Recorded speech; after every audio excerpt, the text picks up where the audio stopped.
Hello everyone. तो कैसे हैं आप लोग। मैं हेमंत आपका स्वागत करता हूं डेली करंट अफेयर्स 20 मार्च 2025। तो 20 मार्च 2025 का हम करंट अफेयर कवर करने जा रहे हैं। देखते हैं आज की न्यूज में हम क्या क्या पढ़ेंगे। सबसे पहले तो हम पढ़ेंगे days after peace deals clashes breaks out in Manipur. हम मणिपुर के बारे में पढ़ेंगे। ये मैंने मणिपुर के लिए ही डाले। मणिपुर में सेक्शन 163 लागू हो गया है जो कि BNSS उसको बताता है, यानी कि भारतीय नागरिक सुरक्षा समिति के बारे में बताना स्टार्ट करता है। सेक्शन 163 लागू कर दिया गया है। नेक्स्ट हमारे पास है peace return to Nagpur 84 persons in police custody.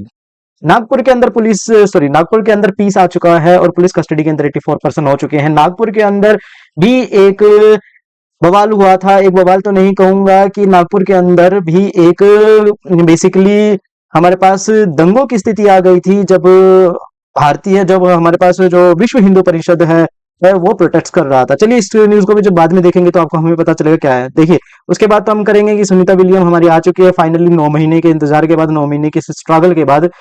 Then हम कोचिंग सेंटर्स के ऊपर देखेंगे, अपार आईडी हम देखेंगे। देन एल नीनो और ला नीनो कॉन्सेप्ट को पूरा समझेंगे हम। एल नीनो ला नीनो हमारे पास कॉन्सेप्ट क्या होता है। देन स्पोर्ट्स के अंदर हम आज फुटबॉल को देखना स्टार्ट करेंगे और फुटबॉल के अंदर हम बेसिकली इस पर्सनैलिटी को पढ़ेंगे। देखिए पर्सनैलिटी आती है बहुत बार पेपर में, तो हम इन चीजों को देखना स्टार्ट करेंगे। And this is Shabnam Ismail. तो हम शबनम इस्माइल के बारे में भी बात करना स्टार्ट करेंगे कि कौन है, किस तरीके से, कितना फेम और चीजें इनको मिलनी स्टार्ट हो रही है। चलिए हम अपनी फर्स्ट स्लाइड से स्टार्ट करते हैं। तो day after peace deal clashes break out in Manipur, 1 dead. तो मणिपुर के अंदर जो क्लैशेस है वो दोबारा हो रहे हैं और पीस आने का नाम नहीं ले रहा है। क्यों मणिपुर के अंदर इतना जो है कि मैं बात करूं मणिपुर के अंदर क्यों इतना जो क्लैशेस हैं हो रहे हैं। देखिए इसका कारण है वहां पर रहने वाली कम्युनिटी। वहां पर जो डिस्प्यूट हो रहा है, कम्युनिटीज के बीच में डिस्प्यूट हो रहा है। किस तरीके से कम्युनिटीज के बीच में डिस्प्यूट हो रहा है, देखिए मैं आपको बताऊं। जो मणिपुर जो होता है, जैसे सपोज करते हैं ये मणिपुर है, मणिपुर का जो एरिया है, जियोग्राफिकल एरिया है, उसमें कुछ प्लेन वाला हिस्सा है और कुछ हमारे पास पहाड़ी वाला हिस्सा है, यानी कि जिसमें हिल्स हमारे पास है। यहाँ पे कुछ हिल्स है और यहाँ पे प्लेन्स है। और देखिए यहाँ पर 3 तरह की जनजातियां वहां पर रहनी स्टार्ट होती है। कौन कौन सी जनजातियां 3 तरह की रहती है? एक तो हमारे पास इसमें मिलती है मेथी, और एक हमारे पास इसमें होती है कुकी, और एक हमारे पास यहाँ पे रहती है नागा। ये 3 जनजाति इसके अंदर मिलना स्टार्ट होती है। और ये देखिए यहाँ पे ध्यान से सोचिए, इसके ऊपर तो कॉन्सेप्ट क्वेश्चंस भी आते हैं कि नागा जनजाति कहां पर पाई जाती है। वो क्यों आते हैं? क्योंकि न्यूज के अंदर यहाँ पे मिलने स्टार्ट होती है। देखिए मणिपुर की जितनी भी पॉपुलेशन है उसके पॉपुलेशन के अंदर जो 60% पॉपुलेशन है वो मेथी की है और 40% पॉपुलेशन दोनों की है। और ये दोनों कहां पर रहते हैं? ये दोनों बेसिकली, ये जो पहले क्या था स्टार्टिंग में, ये 2 ही कम्युनिटी थी। एक तो ये कम्युनिटी थी और एक ये कम्युनिटी थी। ये ही दोनों कम्युनिटी यहाँ पे रहती थी। ये पहाड़ों में रहते थे, हिली एरियाज में रहते थे, और ये प्लेन एरियाज पे रहते थे। मेथी जो हमारे पास वो कौन से एरिया पे रहते थे? प्लेन एरियाज पर रहते थे। लेकिन बाद में जो वहां के महाराज थे तो इनके बीच में डिस्प्यूट रहते थे। ये यहां पर आना चाहते थे, ये यहां पे जाना चाहते थे। तो इनको डिस्प्यूट्स को कम करने के लिए वहां के महाराज ने क्या करा? कुकी जनजाति को वहां पर बसाई। कुकी जनजाति कौन से थे? चाइना या आसपास के जितने भी क्षेत्र हैं वहां से आने वाले, जो यहाँ पे विली एरिया, जो यहाँ पे खाई वाले जैसे विलेज एरियाज होते हैं, उनके अंदर वो आना स्टार्ट हुए। लेकिन समय के साथ साथ क्या रहा कि इन दोनों को, ये दोनों आपस में मिल गए और उन दोनों को एसटी का जो है वो शेड्यूल्ड ट्राइब का जो है वो उनको मिलना स्टार्ट हो गया। यानी कि इनको अब दर्जा मिल गया है किसका? शेड्यूल्ड ट्राइब्स का। उधर से मैथिली को शेड्यूल्ड ट्राइब्स का दर्जा नहीं मिला है। और इनको अगर एसटी का दर्जा मिला है तो इससे इनके पास एक इनको राइट भी दिया गया है। क्या राइट दिया गया है? कि जो पहाड़ी एरिया है वहां पर केवल यही रह सकते हैं। ये मैथिली जो है वो पहाड़ी एरिया पर नहीं जा सकते हैं। लेकिन मैथिली इस बात को प्रोटेस्ट करते हैं और वो कहते हैं कि हम जो है वो, हमें भी एसटी का दर्जा दिया जाए ताकि हम भी पहाड़ी एरिया पर जा करके क्या कर सके? जमीन खरीद सके एंड सो ऑन, कई काम हम कर सके। लेकिन जो यहाँ पे कुकी और नागा जनजाति है वो ये कहती है कि अगर गवर्नमेंट की बात करूं तो गवर्नमेंट के अंदर और जितने भी गवर्नमेंट जॉब्स के अंदर, या एमएलएज की बात करूं या एमपीएज की बात करूं, जहां से जितने भी हमारे पास यहाँ से यानी कि मणिपुर से जाते हैं, उसमें से 60 में से 40 तो मेथीज ही होते हैं। और दूसरी बात क्या होती है कि जितना भी मणिपुर की डेवलपमेंट के लिए बजट आता है उस बजट में से 90% बजट तो किसको चला जाता है, या मोस्ट बजट तो किसको चला जाता है, जो प्लेन एरियाज होते हैं वहां की डेवलपमेंट को चला जाता है, हमारे पास की डेवलपमेंट को कुछ नहीं जाता है। इसी के उसमें ही जो यहाँ पे कुकी जो जनजाति रहती है वहां के कुछ लोगों ने यहाँ के कुछ लोगों के लिए, यानी कि मेथी लोगों के लिए कुछ इनका इनका बेसिकली क्या करा, किडनैपिंग करी, किडनैपिंग करके कुछ बच्चों को, कुछ महिलाओं को यानी कि लेडीज को वहां पर उनको क्या करा, उनको किल किया, चीजें करी, वहां से इनके बीच में डिस्प्यूट्स होना स्टार्ट हो गए।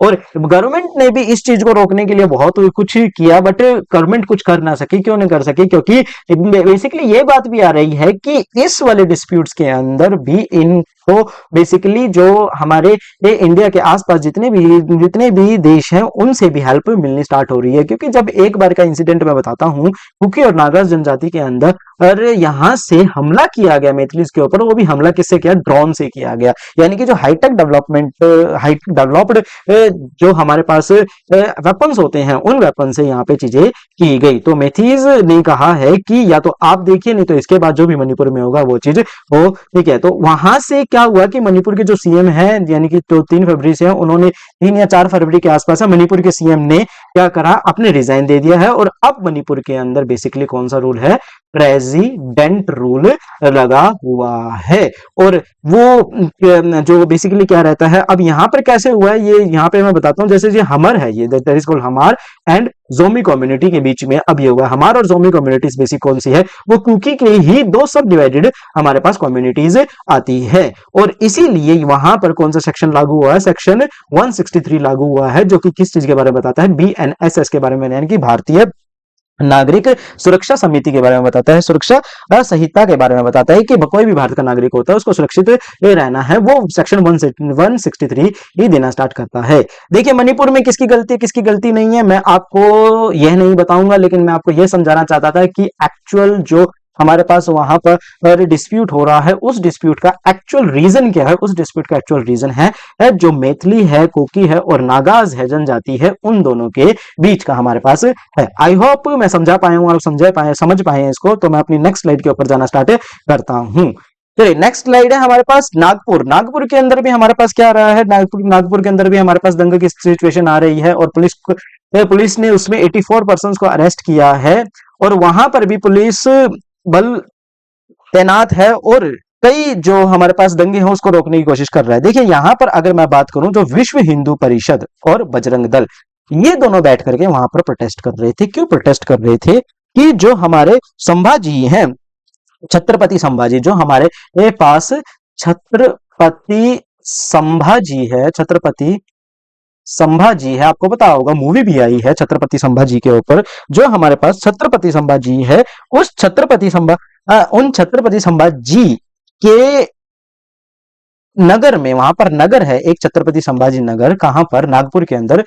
उसके अंदर ये दोनों यानी कि विश्व हिंदू परिषद और दूसरे हमारे पास क्या थे, बजरंग दल। विश्व हिंदू परिषद और बजरंग दल दोनों प्रोटेस्ट कर रहे थे। क्या प्रोटेस्ट कर रहे थे, वो ये प्रोटेस्ट कर रहे थे कि जो औरंगजेब की जो टूम है, औरंगजेब टूम को क्या करा, खुदवाया जाए, उनको वहां पे देखा जाए, वहां पे चीजें मिलेंगी, या उनके उसके प्रोटेस्ट में वहां पे चीजें हो रही थी। यहाँ पे बिल्कुल है कि रिमूवल, यहाँ पे बिल्कुल कह रहा है कि demanding removal of Mughal emperor Aurangzeb tombs and remorse over burning of न होली क्लॉथ। तो ये बताया गया है कि जो औरंगजेब की टूम है उसको हटाने के लिए इन दोनों ने प्रोटेस्ट किया था। और यह रूमर्स या अफवाह फैली कि उन्होंने औरंगजेब के जो एफएमई है, यानी कि उनके जो पुतला है, उनका पुतला उन्होंने क्या करा है, बर्न किया है। एफिगी को बर्न किया, पुतले को बर्न किया, और उसमें उनके कुछ होली क्लॉथ है वो बर्न हुए हैं। उसमें ही वहां पर बेसिकली क्या है, प्रोटेस्ट को एक दंगों में कन्वर्ट हो गए हैं। और वहां पर लोगों अपने आपा खो गए हैं। लोग जब अपना आपा खो गए हैं तो उन्होंने ही इस चीज को किया है। तो वहीं पर ही पुलिस है और पुलिस शांति को बनाए रखे हुए हैं। चलिए नेक्स्ट हम देखना स्टार्ट करते हैं। हम इसमें टेरेस्ट विद ग्रेविटी, बिल्कुल सही बात है। ग्रेविटी के हिसाब से टेरेस्ट, यानी कि अब ग्रेविटी यहां पर आए, ग्रेविटी में यहां पे सुनीता विलियम जी आए हैं। बेसिकली मैं आपको बता दूं, जो सुनीता विलियम जी हैं हमारे पास यहाँ पे एस्ट्रोनॉट है नासा के, और बुच विल्मोर हैं, वो भी एस्ट्रोनॉट है नासा के। वो बेसिकली स्पेस स्टेशन पे गए थे और स्पेस स्टेशन पर वो केवल और केवल 8 दिन के लिए गए थे। लेकिन due to some technical issue, और टेक्निकल इश्यू क्या था? टेक्निकल इश्यू ये था कि एक बोइंग जो हमारे पास था, टेक्निकल इश्यू इनके अंदर था, जो बोइंग स्टारलिंग था, बोइंग स्टार लाइनर था, बोइंग स्टार लाइनर जिसे CST-100 भी कहते हैं, बोइंग CST-100 भी बोलते हैं। वो बोइंग स्टार लाइनर्स क्या काम करता था? वो उसका एक काम था कि 8 दिन के बाद उनको, इन दोनों को वापस लाना था, सुनीता विलियम जी को और बच विल्मोर को। उसके अंदर क्या हुआ? उसके अंदर हीलियम जो है हमारे पास वो लीक हो गई, और हीलियम लीक होने की वजह से उसके जो थ्रस्ट थे, उसके जो थ्रस्ट थे, अब थ्रस्ट हमारे पास होते क्या है? देखिए, कोई भी ये जो सपोज करते हैं, ये स्पेसशिप हमारे पास है, ये जैसे जैसे स्पेसशिप है, इस स्पेसशिप के अंदर यहां पर यहां पर यहां पर यहां पर यहां पर यहां पर यहां से वो निकलती है, क्या निकलती है? आग, बेसिकली फायर निकलती है। ये थ्रस्ट होते हैं हमारे पास, जो कि प्रेशर जनरेट करते हैं। क्या जनरेट करते हैं?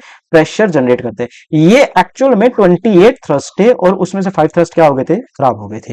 ये टेक्निकल इशू आया था, इस टेक्निकल इशू की वजह से ही थ्रस्ट नहीं काम कर रहे थे, और बोइंग स्टार लाइन खराब हो गया था, और सुनीता विलियम जी यहाँ पर नहीं आ सकी थी। और वो कितने दिन के लिए फंस गई? वो एक्चुअल में 9 मंथ के लिए, 9 मंथ और उससे भी ज्यादा के लिए क्या हो गई थी? वहां पे फंस गए थे। तो उससे उससे दूर करने के लिए क्या किया गया? उससे दूर करने के लिए बेसिकली जो हमारे इलॉन मस्क है, इलॉन मस्क है, उनसे हेल्प ली गई। उन्होंने, उनकी जो कंपनी है स्पेस एक्स, स्पेस एक्स ने बेसिकली क्या किया? स्पेस एक्स ने, उनकी स्पेस एक्स कंपनी ने एक ड्रैगन नाम से कैप्सूल बनाया, और उस कैप्सूल के अंदर, ये जो पीछे कैप्सूल आप देख रहे हैं, इस कैप्सूल के अंदर दोनों को लाया गया। और इस कैप्सूल के अंदर जब दोनों को लाया गया, तो फ्लोरिडा के अंदर जो है, फ्लोरिडा की जो झील है, या फ्लोरिडा के अंदर जो समुद्र है, या पैसिफिक, सॉरी हाँ समुद्र है, उसी के अंदर लैंड किया गया। अब एक बात और ध्यान से देखिए, अब ये जो यहाँ पे आए हैं, तो सबसे पहले तो ये फर्स्ट लेडी हो गए हैं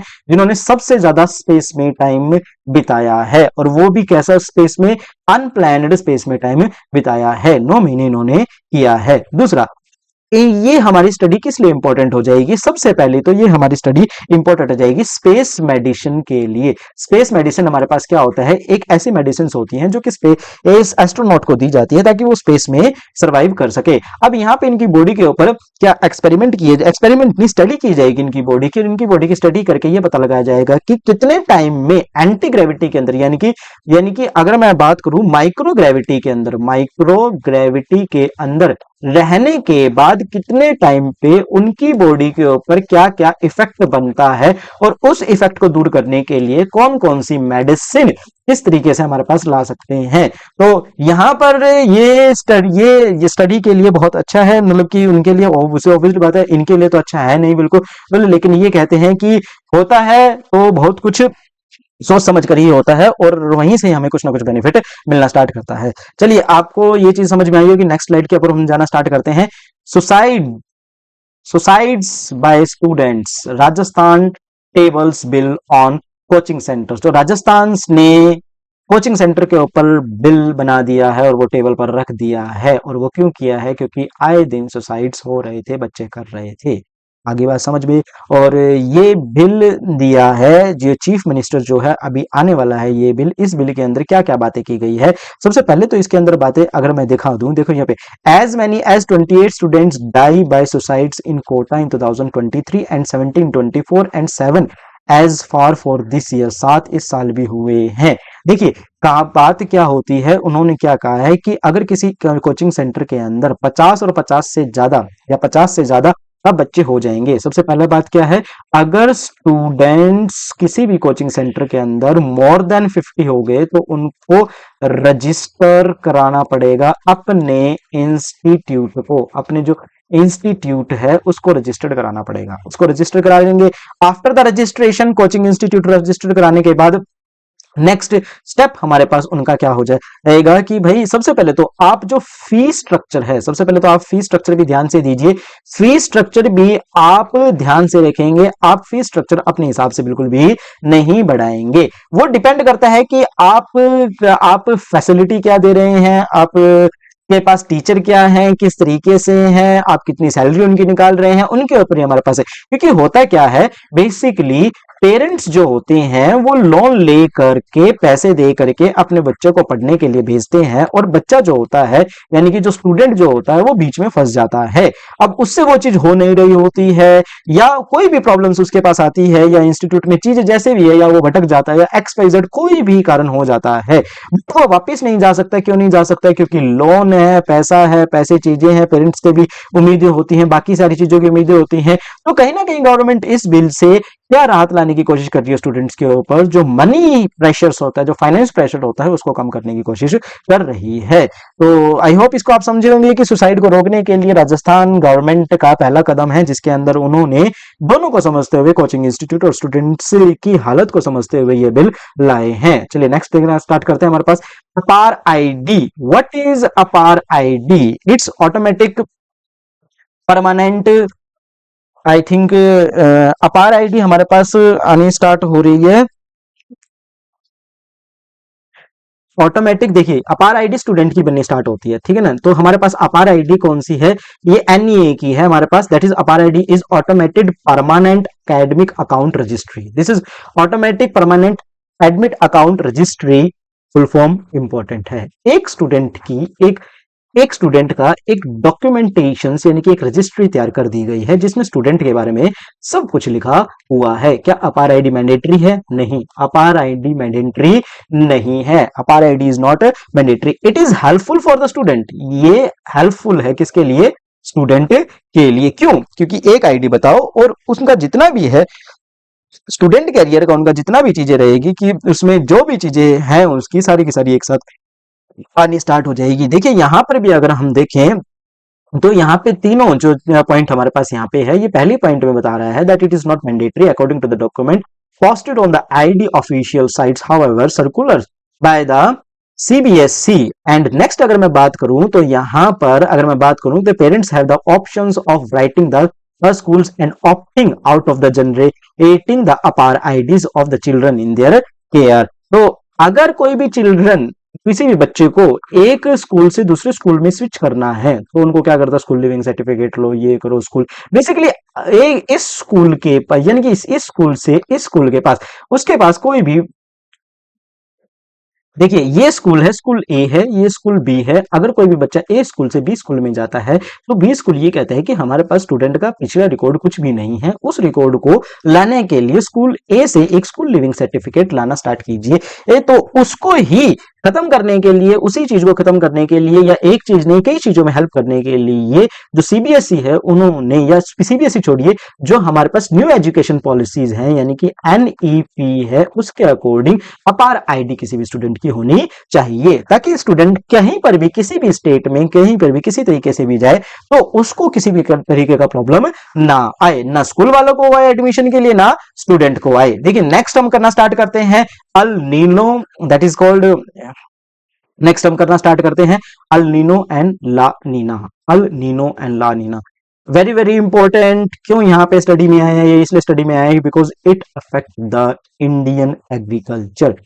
नॉट इवन इंडियन एग्रीकल्चर, कई सेक्टर्स को ये इफेक्ट करता है, क्योंकि इंडिया के अंदर जो हमारे पास प्राइमरी सेक्टर्स हमारे पास रहता है, उस प्राइमरी सेक्टर के अंदर और जो एग्रीकल्चर है उसके ऊपर हमारी बहुत सी चीजें इफेक्ट करती है या डिपेंड करती है। अब जो एल नीनो है और ला नीनो है, वो कौन सा इफेक्ट है? चलिए नेक्स्ट स्लाइड में हम करना स्टार्ट करते हैं, लेकिन एक चीज मैं आपको यहाँ पे ये समझाना स्टार्ट करता हूं कि होती क्या है। सपोज करते हैं कि यहाँ पे हमारा इंडिया है, ये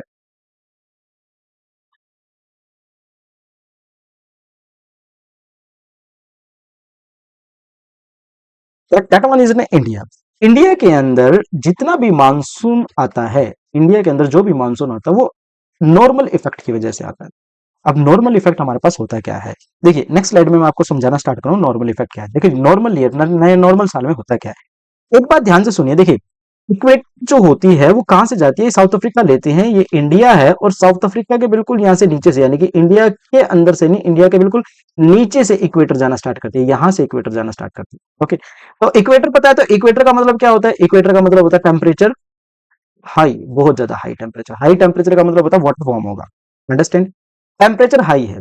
दूसरा क्या मतलब होता है, जैसे हम नीचे आ जाते हैं, जैसे हम इससे नीचे जाते हैं इक्वेटर पर, यानी कि स्पेसिफिक एक ओशन, यानी कि यहाँ पर हम जाना चाहते हैं पैसिफिक ओशन के अंदर, जब भी हम अंटार्कटिका के पास जाना स्टार्ट करते हैं, अंटार्कटिका के अंदर टेम्परेचर क्या होता है, टेम्परेचर वेरी लो इवन होता है। टेम्परेचर लो होंगे तो पानी के पार्टिकल ज्यादा होंगे।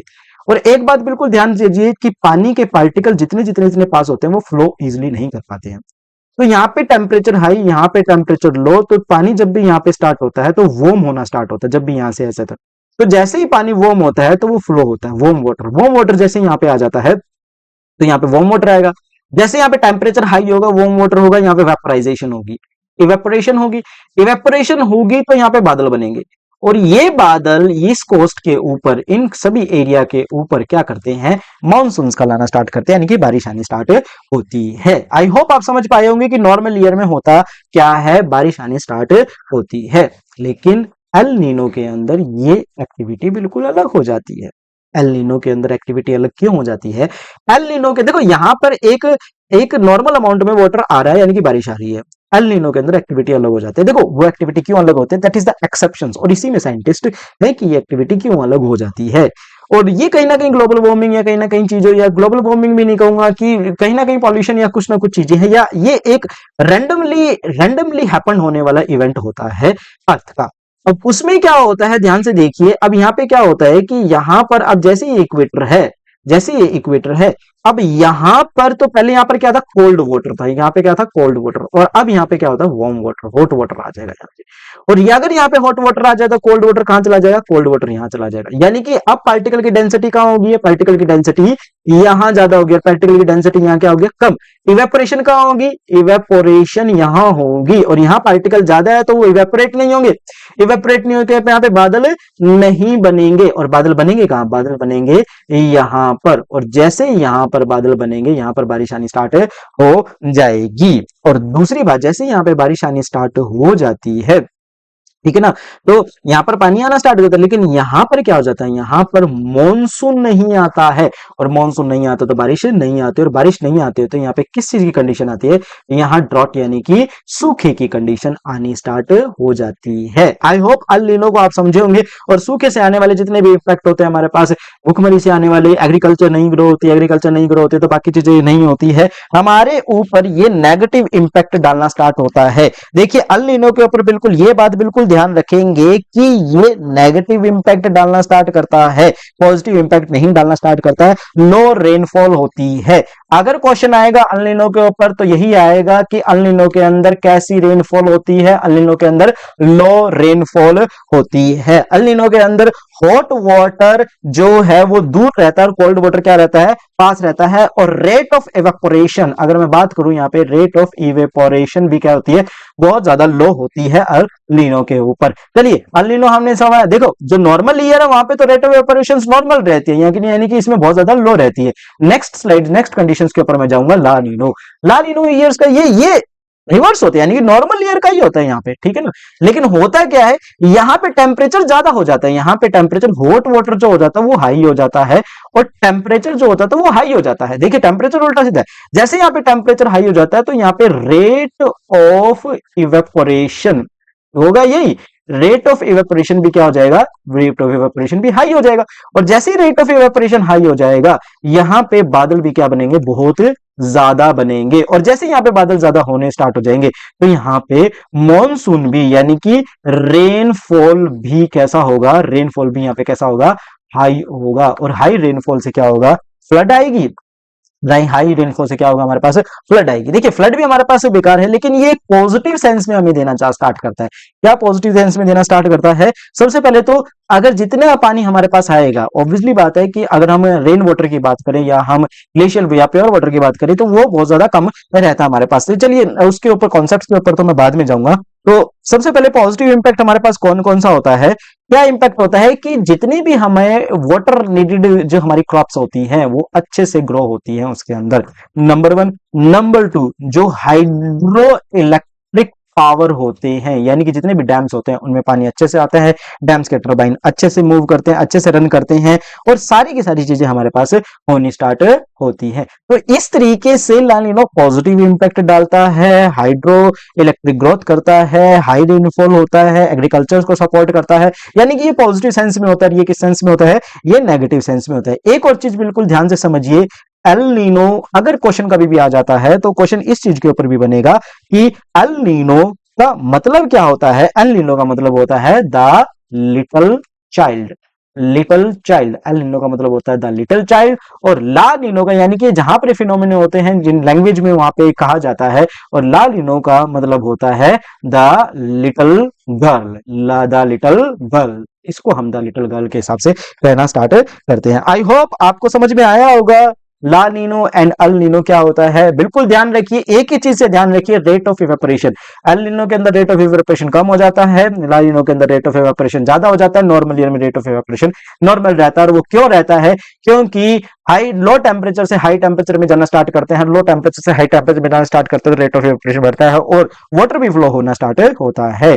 तो आई होप आपको ये समझ में आएगा। चलिए हम फुटबॉल के ऊपर जाना स्टार्ट करते हैं। ये कौन है? ये हमारे पास है सुनील छेत्री जी। क्यों इनको पर्सनैलिटी को यहाँ पे? सबसे पहले तो इंडिया के हाईएस्ट गोल स्कोरर हैं ये।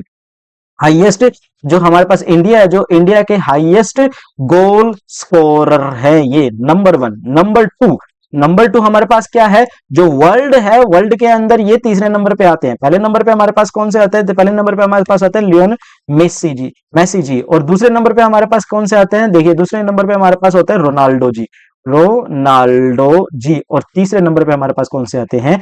छेत्री साहब जी हमारे पास आते हैं। और इंडियन फुटबॉल के अंदर तो सुनील छेत्री जी ने बहुत ज्यादा कंट्रीब्यूशन दिया है। और अगर मैं ये कहूं कि सुनील छेत्री जी ने इंडियन फुटबॉल को फेम नाम दिया है या नाम उठाया है सुनील छेत्री जी ने इंडियन फुटबॉल का, तो वो एक ही नाम है, that is called Sunil Chhetri ji. तो फुटबॉल के अंदर यही 3 पर्सनैलिटी, यही 3 नाम हम इसमें मोस्टली याद रखेंगे। चलिए नेक्स्ट हमारे पास और एक और बात है कि जो हमारे पास फीफा वर्ल्ड कप है, जैसे हमारे पास जो फीफा वर्ल्ड कप है जो हमारे पास अभी जो हुआ 2024 में हुआ था, जो कतर के अंदर होना स्टार्ट हुआ था, वो जीता किसने था? वो हमारे पास इसमें ये जो हमारे पास मेसी जी की टीम थी, शायद जर्मनी थी आई थिंक। ये जर्मनी ने जीता था, ठीक है ना। मेसी जी की ये बात, लियोन मेसी जी थे, उन्होंने फीफा वर्ल्ड कप जीता था। और फीफा वर्ल्ड कप हमारे पास होता है और इंडिया क्वालिफाई शायद नहीं कर पाई थी। ये तो आगे चलिए इसमें आगे बढ़ना स्टार्ट करते हैं। She is Shabnam Ismail. क्यों ये है? सबसे पहले तो साउथ अफ्रीका की प्लेयर रह चुकी हैं और रिटायर्ड हो चुके हैं, पहली बात ये बात ध्यान रखेंगे। दूसरी बात, क्यों है? ये एक फास्ट बॉलर है। क्या है? ये एक फास्ट बॉलर है। और जो जो वुमेन है, वुमेन क्रिकेट के अंदर, यानी कि वुमेन क्रिकेट के अंदर इन्होंने हाईएस्ट स्पीड की बॉल फेंकी है। हाईएस्ट स्पीड की बॉल फेंकी है। और हाईएस्ट स्पीड की बॉल इनको कितनी फेंकी है? 131, जो कि WPL यानी कि वर्ल्ड यानी कि वुमेन प्रीमियर लीग के सेकंड यानी कि लास्ट लीग में ही इन्होंने फेंकनी स्टार्ट की। देखो ये सेकंड तो आएगा नहीं, बट ये जरूर आएगा। WPL के अंदर हाईएस्ट स्पीड से शबनम इस्माइल जी ने ही ये फेंकी है, जो कि साउथ अफ्रीका की है। ये आ सकता है कि शबनम इस्माइल कौन सी टीम से है, साउथ अफ्रीका की कौन सी टीम है, सबसे ज्यादा हाईएस्ट स्पीड किसने फेंकी है, नाम आ सकता है हमारे पास। तो ये पर्सनैलिटी हमारे पास थी। आई होप आपको सारी चीजें समझ में आई होगी। मैंने काम किया, अपनी मेहनत करी है, इन चीजों को लेके आया हूं। तो प्लीज सपोर्ट कीजिए, शेयर कीजिए, आगे आगे आपको बहुत सी चीजें मिलती रहेंगी। मैं ये आपसे दावा करता हूं, मैं बहुत मेहनत कर रहा हूं, स्टडी कर रहा हूं, और मेरे हिसाब से इन क्लासेस से पक्के से पक्का क्वेश्चंस एग्जाम्स में बनेंगे। क्योंकि जब हम एग्जाम देते हैं, जब हम एग्जाम देखते हैं या स्टडी करते हैं जब भी हम एग्जाम्स को, तो हमें ये पता चलता है कि SSC या कोई भी गवर्नमेंट एग्जाम्स कंडक्ट कराने वाली कोई भी जो हमारे पास ऑर्गेनाइजेशन है, वो किस तरीके से सोचती है। चाहे वो UPSC हो, चाहे वो SSC हो, चाहे वो रेलवे हो, चाहे वो कोई भी स्टेट PCS हो, या कोई भी स्टेट के अंदर जॉब हमारे पास लेने वाली ऑर्गेनाइजेशन हो, तो उनके हम किस तरीके से देखते हैं, तो उनको स्टडी करना स्टार्ट करते हैं। फॉलो कीजिए, सपोर्ट कीजिए, डेली देखिए, हो सके तो नोट्स बनाइए, और मैं कोशिश करूंगा आपको इनके भी नोट्स देने की। चलिए, थैंक यू वेरी मच। ख्याल रखिए अपना, अपनी फैमिली का। धन्यवाद।